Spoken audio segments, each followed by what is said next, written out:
नमस्कार, सत्य लकीर में आपका स्वागत है। मैं हूं राजेश सिंह। कल से जिस तरह की रिपोर्ट सामने आई है तो हर एक जो पार्टी है वो प्रोटेस्ट करती हुई नजर आ रही है, लेकिन सबसे अहम ये है कि भाजपा के कुछ छोटे अधिकारी, मैं बीडीसी कहूँ, सरपंच कहूँ, पंच कहूँ, डीडीसी कहूँ, तो कल काफ़ी लोगों ने जो है भाजपा के मुख्य कार्यालय जम्मू में जो है अपना रिजाइन पेश किया, क्योंकि खबर ये कि जो एक परिषद की रिपोर्ट आई है उसमें जो चेंज हुआ है उसमें काफ़ी लोग परेशान हैं। आज भी पैंथर पार्टी, पीडीपी हो, एनसी हो, कई कांग्रेस हो, जब भाजपा ही हो, उन्होंने भी हालांकि इसमें किसी पार्टी का हाथ नहीं है, क्योंकि ये जो होती है ये जो डिटर्मिनेशंस होती है लोगों के द्वारा, जो मैंने पहले ही बताया कि ये सर्वे के द्वारा बनाई जाती है, लेकिन इस पे जो चेंज आया उस पर काफ़ी लोग जो है वो सियासी रोटियां भी सेक रहे हैं।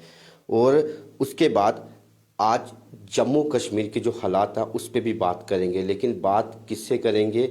सरपंच, एक्स सरपंच हम कहेंगे, जो रीना चौधरी जी है, सांबा के पंदौड़ इलाके से हैं और कंट्रोवर्सी सरपंच रही हैं, क्योंकि काफ़ी जो इनके इंटरव्यू थे वो कंट्रोवर्सी रहे हैं। लोग इनसे परेशान थे, ये लोगों से परेशान नहीं थे। चलिए इन्हीं के बारे में जानते हैं। सबसे पहले तो आपका स्वागत है हमारे चैनल पे। जी धन्यवाद। मैं आपके माध्यम से ये बताना चाहूँगी कि आज का जो मुद्दा है, जैसे आपने अभी बात करी डीलिमिटेशन कमीशन की जो एक रिपोर्ट सामने आ रही है, एग्जैक्ट एज पर कुछ नोटिफिकेशन निकली नहीं है, बट जो मीडिया में सामने आ रहा है और जो यहाँ शोर मचा हुआ है उसके हिसाब से जो डीलिमिटेशन कमीशन की रिपोर्ट तैयार की गई है, जो इंटरनल सोर्सेज से हमें बताया जा रहा है, तो वो उससे लोगों में काफ़ी रोष है। चाहे वो बात करे, मैं सांबा से बिलोंग करती हूं तो सबसे पहले मैं अपने ही इलाके की बात करूंगी। हमारी पंचायत एक बॉर्डर पंचायत है, जो कि आईबी रिजर्वेशन के under mean with in 5 kilometre आती है मेरी पंचायत, और एक ग्लाड पंचायत जो बिल्कुल जीरो लाइन पे है। हमारी दो पंचायतों को जैसे कि एक नई सीट बनाई गई जिसका नाम रामगढ़ रखा गया, जो कि पूरी बॉर्डर बेल्ट को कवर करती है, starting from Ramgarh till Rajpura. उसी के सेंटर में बिल्कुल हमारी पंचायतें आती हैं, जो सांबा का बॉर्डर है। उन दो पंचायतों को हटाकर सांबा में मिला दिया गया, जो कि सिटी की पंचायत अपर पंचायत है वहां पे। तो हमें बॉर्डर कॉन्स्टिट्यूएंसी से ही हटा दिया गया। एक बहुत ही कॉन्ट्राडिक्टरी, बहुत ही मतलब आप एक रैशनल माइंडेड पर्सन तो ऐसा सोच नहीं सकता, या ऐसा कैसे बना सकता है ऐसी कोई रिपोर्ट जिसमें कि आपने बॉर्डर की पंचायतों को बॉर्डर कॉन्स्टिट्यूएंसी से बाहर निकाल दिया और उसकी जगह पर द्यानी और कटली जैसी पंचायतें जो कि हाईवे पे आती हैं और बॉर्डर से कई बहुत दूर हैं, जो दूर दूर तक जिनका बॉर्डर से कोई लेना देना नहीं है, तो उन पंचायतों को आपने बॉर्डर कॉन्स्टिट्यूएंसी में मिला दिया, सिर्फ इस वजह से क्योंकि आपने जो बॉर्डर की जो नई कॉन्स्टिट्यूएंसी बनी है जो रामगढ़ नाम से, उसको आपने एससी रिजर्व करना था। क्योंकि अगर हमारी दो पंचायतें वहां रहती तो यहाँ पे एससी पॉपुलेशन कम थी, तो और जो दूसरी जो पंचायतें हैं जिनको यहाँ मिलाया गया, चाहे वो द्यानी की बात करें चाहे वो कटली की बात करें, तो वहां पे एससी पॉपुलेशन मेजॉरिटी है, ताकि हमारा 33% अबव का एक रेशो तैयार हो जाए और हम जो ये नई सीट बनी है रामगढ़ की, इसको हम एससी रिजर्व कर दें। तो आपने नॉर्मल जीने वाले लोगों को बॉर्डर के हालात में पहुंचा दिया और बॉर्डर वाले लोगों को नॉर्मल में पहुंचा दिया। तो ये अगर आप अभी जैसे आपने कहा कि ये कुछ किसी पार्टी का कोई लेना देना नहीं है, बट अभी तक जो देखने में आ रहा है, जो सुनने में आ रहा है, और क्योंकि एक पर्टिकुलर पार्टी के कुछ लोग हैं जो पहले ही उस लेवल पे तैयारी कर रहे हैं और उन लोगों ने अपने पर्सनल हित के लिए, उन लीडर्स ने अपने पर्सनल हित के लिए इतनी जोड़ तोड़ करी, तो मुझे नहीं लगता परिसीमन आयोग ऐसी कोई बेवकूफी या ऐसी गलत रिपोर्ट तैयार करता। या तो किसी प्रेशर के अंदर रिपोर्ट तैयार की गई है, या फिर किसी बड़ी पॉलिटिकल पार्टी जो कि लीडिंग पार्टी कह सकते हैं, रूलिंग पार्टी कह सकते हैं, उनके दफ्तरों में ये रिपोर्ट तैयार की गई, क्योंकि उन्होंने पहले ही डिसाइड कर लिया है कि हमने फलानी तरह से फलाने एरिया से इस लीडर को जिताना है, इस एरिया से इस लीडर को जिताना है, ताकि हम देखें कि उस लीडर के फेवरेबल जो वोटर हैं उसको एक साइड छांटा छांटी कर दे, दूसरे लीडर के फेवरेबल जो उसको छांटा छांटी। तो ये लोगों के हित में नहीं है, ये सिर्फ लीडर्स के हित में, जो कि रिपोर्ट तैयार की गई है, तो ये लोगों के साथ विश्वासघात है, लोगों के साथ धोखाधड़ी है। परिसीमन आयोग ये लोगों को चीट कर रहा है, क्योंकि जो भी गाइडलाइंस या जो भी नोटिफिकेशन निकलेगी उनकी तरफ से निकले तो उनको ये प्रैक्टिकल डिसीजन, क्योंकि परिसीमन कोई ऐसी चीज तो है नहीं कि हर बार इलेक्शन में आप नए नए क्या कहते हैं दोबारा से डीलिमिटेशन होगी। तो ये डीलिमिटेशन आज से पता नहीं कितने 25-30 साल पहले हुई थी, आज दोबारा की जाए, अब अगले 20 साल बाद होनी है, 25 साल बाद होनी है, 50 साल बाद होनी है, तो हमें नहीं पता। सबसे पहले तो ये डीलिमिटेशन रीसेंट सेंसस पे होनी चाहिए थी। पहले यही बोला जाता था कि 2021 का सेंसस होगा तो उसके बाद हम डीलिमिटेशन करेंगे, फिर इलेक्शंस की जाएंगी। लेकिन अब हम लोगों जम्मू कश्मीर के लोगों को ये लॉलीपॉप दे दिया गया कि नहीं, यहां पे कोविड था, उस वजह से हमने 2021 का सर्वे नहीं किया, पॉपुलेशन सेंसस नहीं हुआ। लेकिन आप मान सकते हैं कोविड 2-2.5 साल से चल रहा है, इलेक्शंस बाकी स्टेट्स में हो रही हैं, तो वहां पे कोविड क्यों नहीं होता? अभी भी करंटली भी कई स्टेट्स में इलेक्शन हो रही है, तो वो ऐसी कौन सी सेफ्टी जोन बना लेते हैं ऐसी एरियाज में, ऐसी स्टेट्स में जहां पे इलेक्शन होती है वहां पे कोविड का कोई असर नहीं होता। जहां पे इलेक्शन नहीं है वहां आपको मास्क भी बेयर करना है, वहां आपको सोशल डिस्टेंसिंग भी करनी है, वहां आपके केसेस भी बढ़ते जाएंगे। लेकिन जहां पे इलेक्शन हो रही है वहां पे कोई मिनिस्टर, कोई लीडर, कोई वोटर, वो उनकी कोई चिंता नहीं है, ना ही वो लोग पॉजिटिव आ रहे हैं। तो ये बहुत ही कॉन्ट्रोडिक्टरी चीजें हैं। सवाल पूछूंगा, सवाल ये है कि आपने कहा कि ये जो है कुछ अन्य पार्टी के द्वारा पहले ही तैयारी, लेकिन जब ये जो डिटर्मिनेशन की रिपोर्ट तैयार हो रही थी तब सारे अन्य पार्टी को न्योता दिया गया था।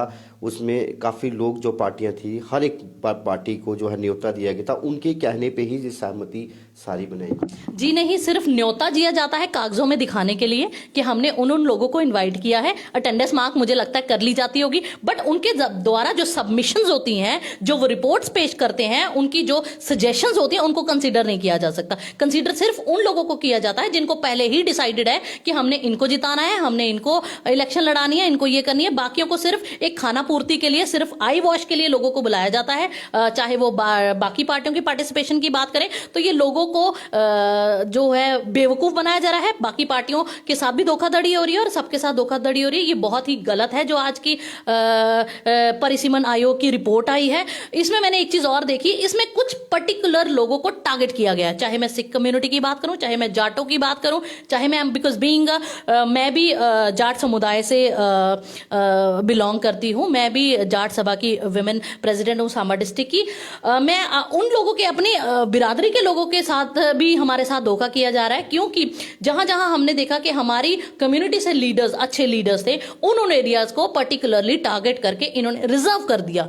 या तो मुझे लग रहा है कुछ ऐसा माइंड में चल रहा है कि हमने शायद, इनको लगता है कि जाट जो कम्युनिटी है मेजॉरिटी किसान विंग है, किसान है, और या तो किसान आंदोलन का बदला हम लोगों से लिया जा रहा है कि इनको हमने उठने ही नहीं दे रहे, कल को नया किसान आंदोलन जम्मू कश्मीर में ना हो जाए तो कोई इनको अपोज ना करे। तो मे बी ऐसा कुछ हो सकता है, क्योंकि अभी तक जो रिपोर्ट आई है वो एक रैशनल माइंड का, एक साउंड माइंड का, एक होशो हवास में बंदा या तो नशे करके रिपोर्टें बनाते हैं, या तो कोई मुझे नहीं पता कैसे कैसे लोग हैं जो कि रिपोर्टें तैयार कर रहे हैं। ये बहुत ही गलत हो रहा है, लोगों के साथ धोखाधड़ी। आप जम्मू कश्मीर के लोगों को अगर इसी तरह हालात रहेंगे तो सुसाइड के अलावा कोई उनके पास चारा नहीं है।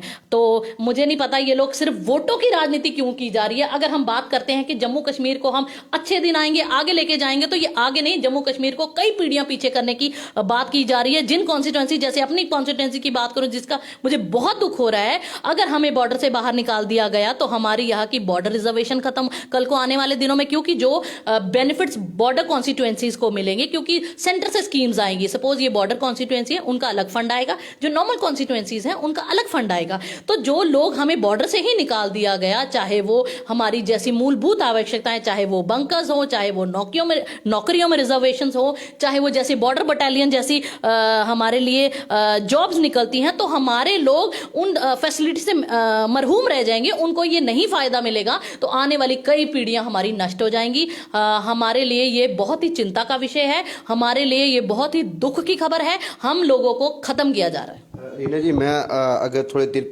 पीछे जाऊं तो आप कंट्रोवर्सी में रहे हैं। पहले भी आपको आपके ही एरिया के कुछ सरपंच ने आप पे काफ़ी ज़्यादा गंभीर आरोप लगाए थे।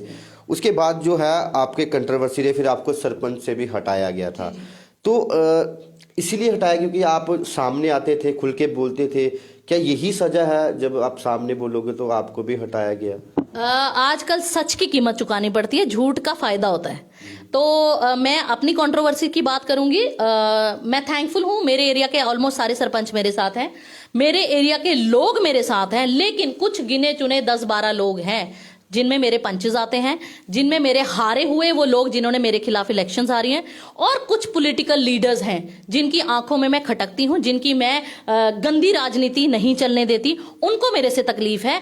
आज वो सोचते हैं कि उन्होंने एक गंदा षड्यंत्र रचा मेरे खिलाफ, उन्होंने बिना किसी एलिगेशन प्रूफ हुए, मेरे पास हर चीजों के रिपोर्ट है, बिना किसी एलिगेशन के प्रूफ हुए मुझे मेरी एब्सेंस में एक ऑर्डर निकाल दिया, क्योंकि बीडीसी उनकी थी, डीडीसी उनके थे, पार्टी उनकी थी, सब उनका था। उन्होंने डिपार्टमेंट तक की नहीं सुनी, एक अंधाधुंध ऑर्डर निकाल दिया जाता है कि फलानी सरपंच को हमने रातों रात हटा दिया। किसी एक्ट को फॉलो नहीं किया गया, किसी रूल को फॉलो नहीं किया गया, क्योंकि उनकी तानाशाही थी, क्योंकि उनकी गुंडागर्दी थी, क्योंकि मैं उनको उनकी मनमर्जी नहीं करने दी। आज उन्होंने मुझे हटा दिया और हैंड टू हैंड लिख के ले लिया कि सारी पावर्स नायब सरपंच को दी जाती हैं। आज मेरे एब्सेंस में पूरी पंचायत के फंड्स का मिसयूज हो रहा है। मेरा केस कोर्ट में लगा गया है, भगवान ने चाहा तो बहुत जल्द मैं बहाल होंगी और फिर एक एक पाई का हिसाब लूंगी, क्योंकि लोगों का हक जो मारा जा रहा है, लोगों के फंड्स जो अब जो चोर इकट्ठे हुए हैं, जो उन लोगों ने ये सारी कारण वो उन्हीं फंड्स को यूटिलाइज कर रहे हैं, अपने तरीकों से ठेके ले रहे हैं, काम कर रहे हैं, ये कर रहे हैं, वो कर रहे हैं, करने दो, कोई बात नहीं, बट हर चीज का एक एक का हिसाब होगा। चाहे वो मेरी एब्सेंस में इन्होंने मिसयूज किया, चाहे जो मर्जी किया, सच सच होता है। बाकी मेरे लोग मेरे साथ हैं, मैं उनका धन्यवाद करूंगी। मेरे सरपंचेस मेरे साथ हैं पूरे ब्लॉक के। उसके बाद हम लोगों ने भी बीडीसी के खिलाफ नो कॉन्फिडेंस मोशन पास किया, क्योंकि उसने ये गलत किया, उसने पब्लिकली माफी मांगी, उसके भी प्रूफ चाहिए होंगे तो I can represent that to, मेरे पास सब सबूत हैं। लेकिन जो भी हुआ वो सिर्फ यहां तानाशाही चल रही है। यहां जो बंदा सच बोलता है, जो इनका पट्टा नहीं डालता, मैं वही कहूंगी, यहां पट्टे डाल के रहने की जरूरत है। अगर जो इनका पट्टा नहीं डालता, ये उसको खत्म करने की चालें चलते हैं, तो शायद मैंने इनका पट्टा नहीं डाला या मैंने इनकी हाँ में हाँ नहीं मिलाई, मैं इनकी कठपुतली नहीं बनी, तो इनको वही है कि ये हमारी कठपुतली नहीं, तो इसको हमने खत्म करना है। तो जितनी मर्जी चाले चले, जब तक ऊपर वाला खत्म नहीं करता तो कोई किसी को खत्म नहीं कर सकता। तो मैं यही कहूंगी, सच सच होता है, झूठ के पांव नहीं होते। आज नहीं तो कल वो एक्सपोज होगा बहुत जल्द।